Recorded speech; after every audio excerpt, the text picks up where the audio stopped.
Once again, mayong buntag sa tanan. Maayong buntag usab. No one can separate us from the love of God. Amen.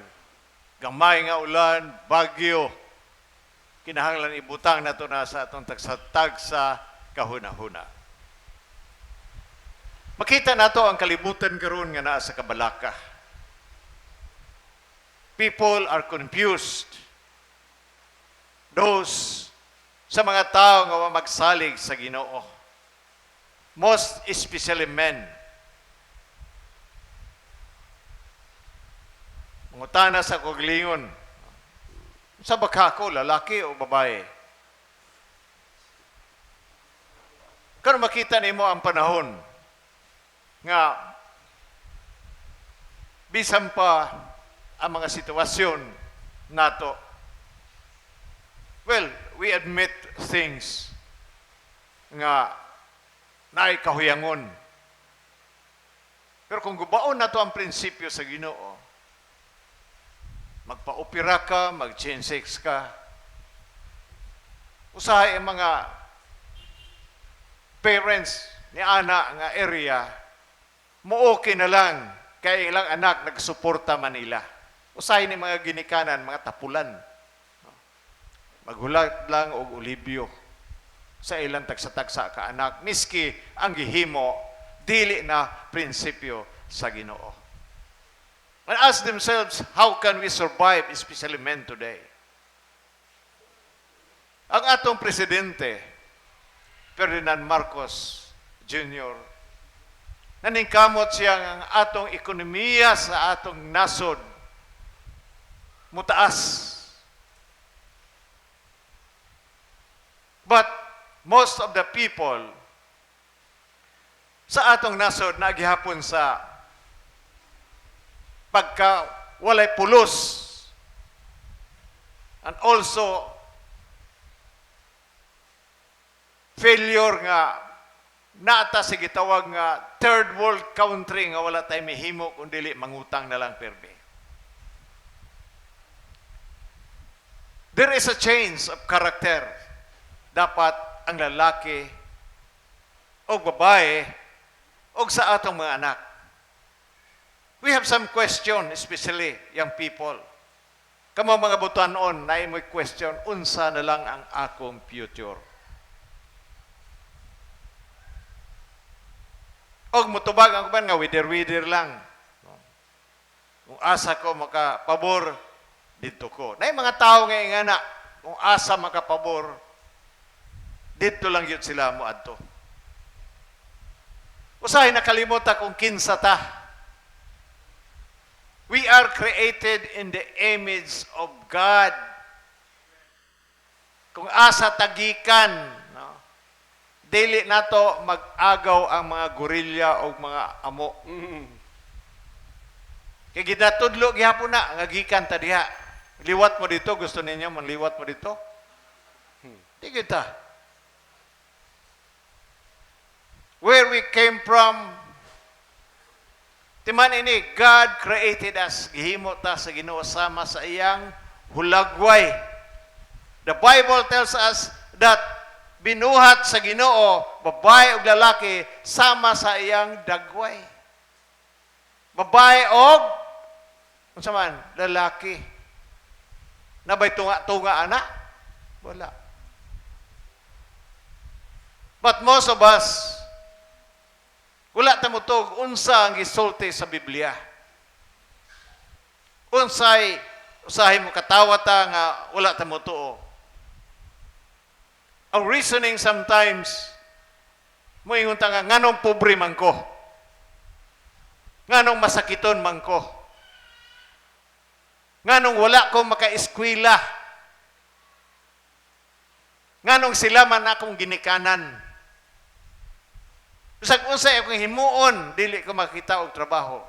In short, wala ta mo home sa gisulti sa Ginoo kung kinsa ta.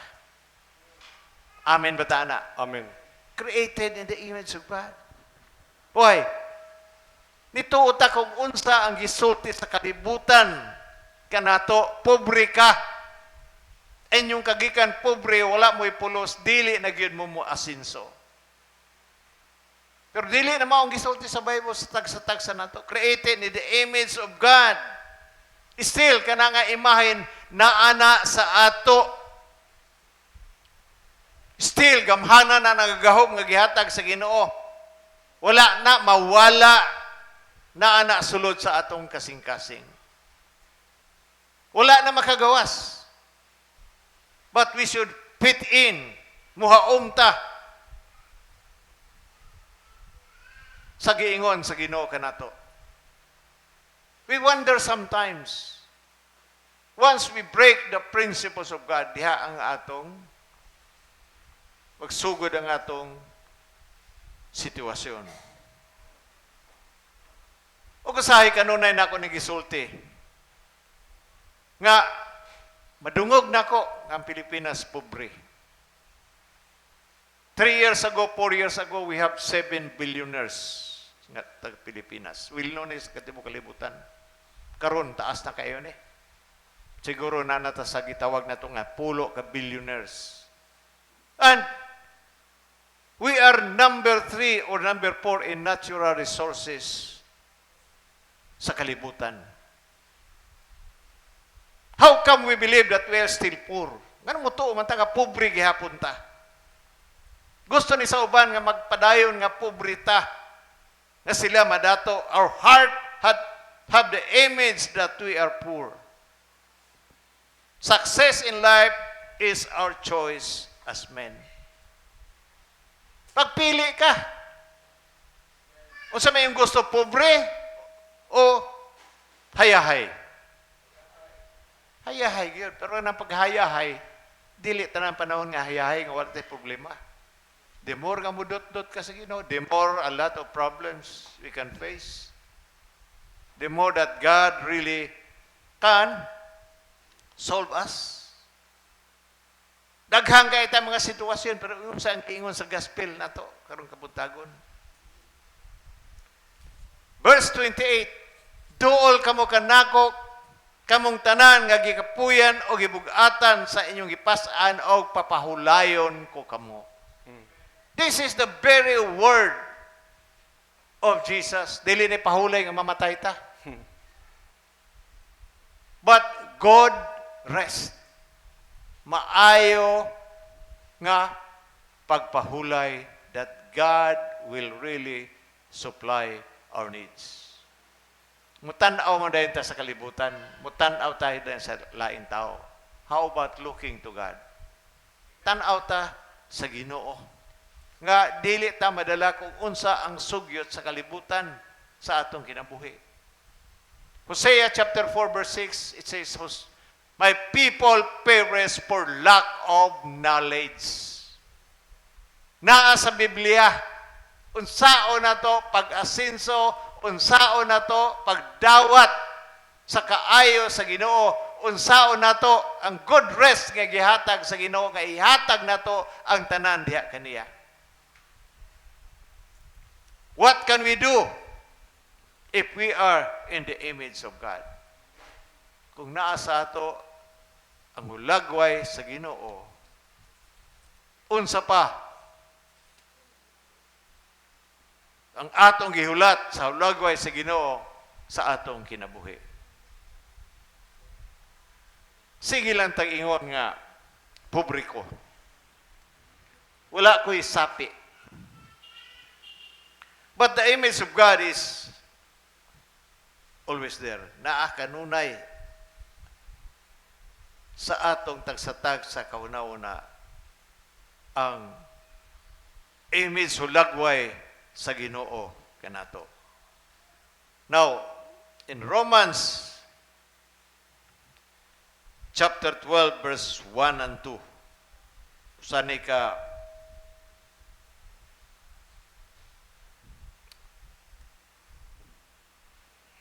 balik tagamay kay medyo talibog. Romans chapter 12 verse 1 and 2. Nagingon, busa may igsoon tungod sa dakong kaluoy nga gipakita sa Dios kanato ang hiyon ko kamo sa pagtugyan sa inyong kaugalingong ngadto sa Dios, ingon nga buhing halad balaan og makapahimot kaniya. Mao kini ang matuon nga pagsimba nga angay ninyong ihalad. Ayaw kamo pagpahiuyon sa pamatasan ni ining panahona. Ipabago hinoon sa Dios ang inyong kaugalingon pinaagi sa pagbago sa ingon una aron masayran ninyo ang kabubuton sa Dios unsay maayo hingpit og makapahimot kaniya. Amen. Ipabago sa Dios. Dili sa kalibutan, dili sa karakter sa kalibutan, but ipabago sa Diyos ang inyong panghuna-una. Renewing your mind. Usa ka importante. Og pagkinabuhi, number 2 is pagkinabuhi diha sa kahayag. Ephesians chapter 5 verse 17. Turn with me again to Ephesians chapter 5 verse 17 nga nagaingon. Busa ayaw kamo pagpakabuang paningkamuti hinoon nga nasabtan ninyo ang kabubuton sa Dios. Ayaw kamo paghubog-hubog kay makadaot lamang kini kaninyo. Ayaw paghubog-hubog. Pwede ka mainom, pero ay paghubog-hubog. Amen ba mo, anak? Amen. Kung bawal ang bino, di na tayo mag-communion. But,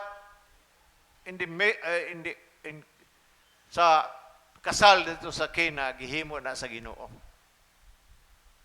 So, kung gihimo na sa Ginoo, meaning, God really approved that.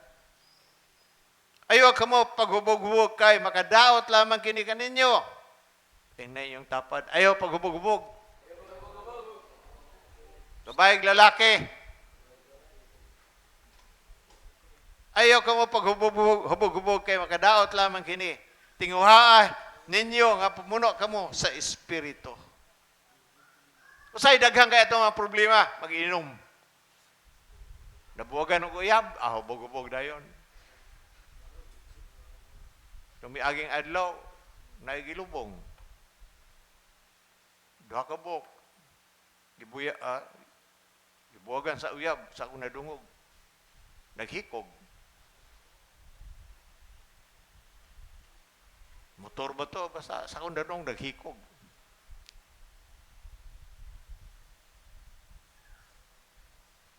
The word of God says, cast all your burden.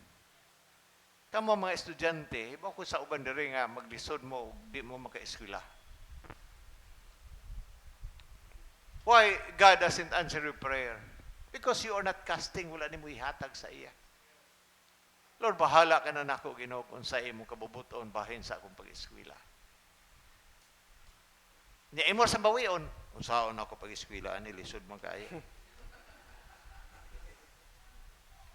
Mura kag Indian giver. God, remember, God is not a respecter of a person, but God is respecter of your faith. Amen. Are you trusting God? Nagsalig ba ta sa Ginoo? Hapit na rin ba yun ang enrollment niya, pa ko ka-enroll. Niya ko sugay mo, Lord, tabangi ko, Lord, nga maka-enroll ko. Ako'y di naging ko maka-enroll, dani, kaya hapit na. Tagubuhan.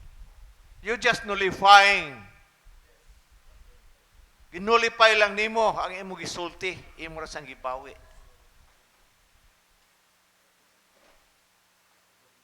Kinahanglan nga excited ta, amen ba ta, anak? Amen.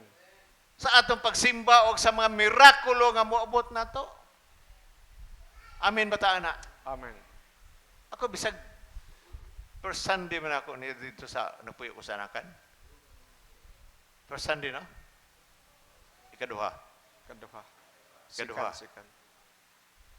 So, usahay, malingaw ka. Ikaw tig-abri sa gate. Abre, Yahweh. Parking. Sarado sa gate. Yan na pa yung mga iro, kaya ima paging sirhan. Yan ako sirhan ang pertahan. Kaya maglasong man, so abri. Na ako'y mating, agibutang dito, gikandadohan, gibutang Yahweh. So, maka, lantaw-lantaw gihapon sila. Nya kumulakaw ka, samo kayo. Kay gusto gid mo uban. Gusto saan mo simba, may uno-una sa Pepe Jesus, Domingo karon sa ko kasimba. ay pang-iro. Kaya mag-wild pa kay ibaw. Ibaw na sila kung Domingo. You know that today is Sunday. So, kinahanglan nato na kung naang imahen ni Kristo sa atong kinabuhi. Atong ihatag ang tanan diya niya. Now, sa Ephesians, sa akong gibasa ganiya, chapter 5, verse 15 to 17, pag kinabuhi diya sa kahayag, o ang sunod, unity, paghiusa. In Ephesians chapter 3, verse 1,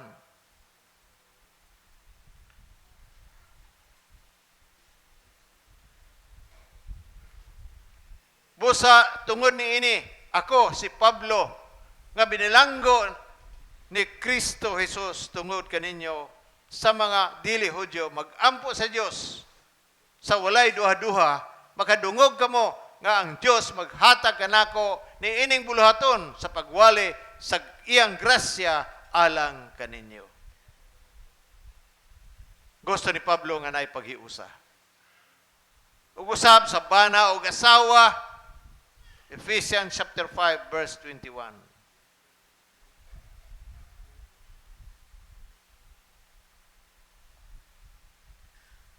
Tungod kang Kristo, pag tinuhuray kamo, mga asawa, tahura ug sunda, ang ninyo ang inyong bana sama sa pagtahod sa pagsunod kamo sa Ginoo.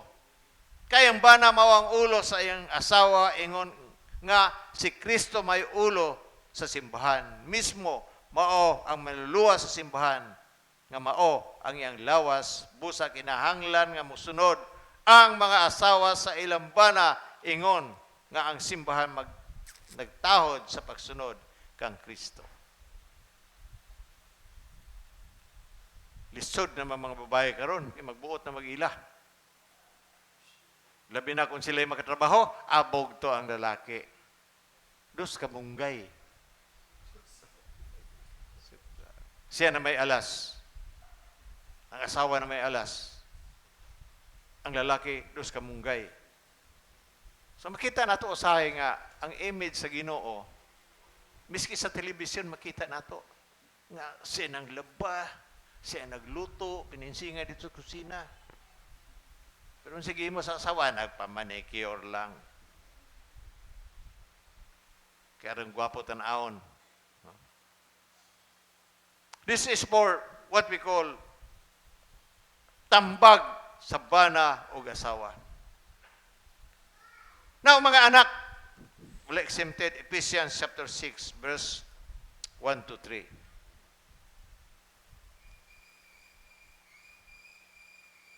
Mga anak sanglit, mga Kristohanon man kamo, sundan ninyo ang inyong mga ginikanan, kay mao kini ang husto. Amen ba mo, anak? Sunda.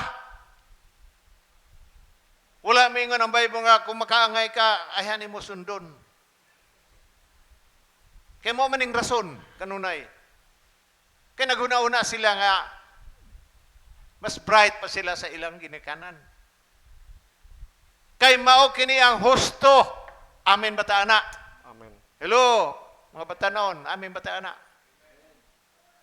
Kay unang sugong adunay saad mao kini tahura ang inyong amahan o ginahan. O kini ang saad aron ka mabulahan og mataas ang imong kinabuhi dinhi sa kalibutan. Long life. Ayaw tahura inyong ginikanan perme, di ba? Bubo ra kayo mo adtuan. Di ka nakaabot og 71 anyos. 50 pa lang, 40 puk daw ka na, daghan na kayo mong sakit, diabetes, kidney.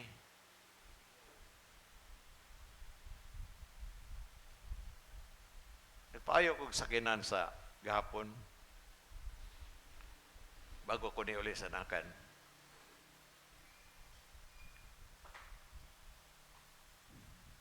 Naitindiro dito sa shop. Nagpalit man ko kay nagkuha kong kwarta kay para ibayad. Ang utanda day kang dikon nga pila bay anak ni pila bay edad ni bishop siya si 51. Dili 71 siya. 71 na siya. Unsa may ang sekreto? Siya wala. Pag abot na ko, siya, unsay mong gibuhat bishop nga nung abot magkag 71. Siya, ay nagkaon og rice. Imbis, duha mo, tunga na lang sa cup imong rice. Siya nga mag-get maragutom na kayo, di man tamantos. Adi, kakabot og 71.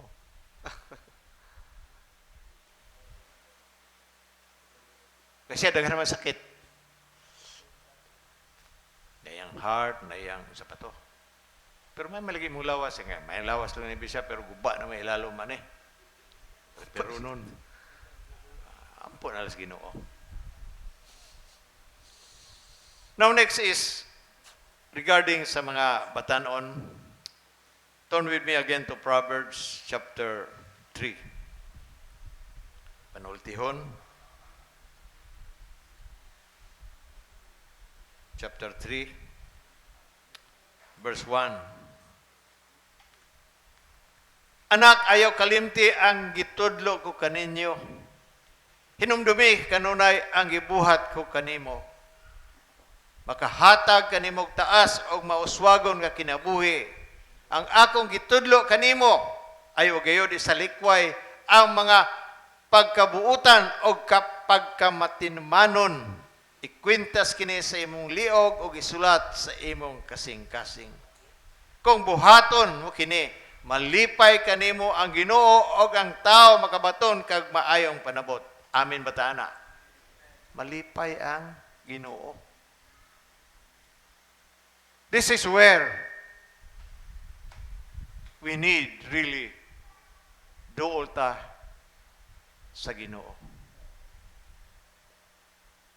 Kaya ang gugma sa Ginoo nato naa kanunay. Wala mabago ang gugma sa Ginoo kanato bisin kita na ay mga sala sa atong ginambuhi. God still love us. Amen ba ta, ana? Amen. Nahigugma. Especially ang uban nga mga kasimbahanan pag nakasala ka impas tanan. But we will have to mature in this area. Nga mukunayap, magubot, tungod sa gitawag na ito nga marites. Ayaw, kung nakay nga na, di paghilom na lang.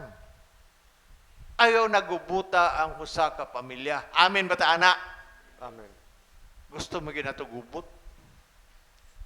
Gusto na ito walay pagpasaylo.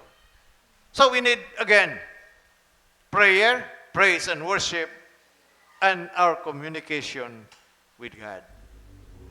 Ang atong Ginoo, ang atong relasyon sa Ginoo mo ay pinaka-importante. Whatever problems we have, it says, cast all your cares, ihatag ang tanan ninyo kabalaka.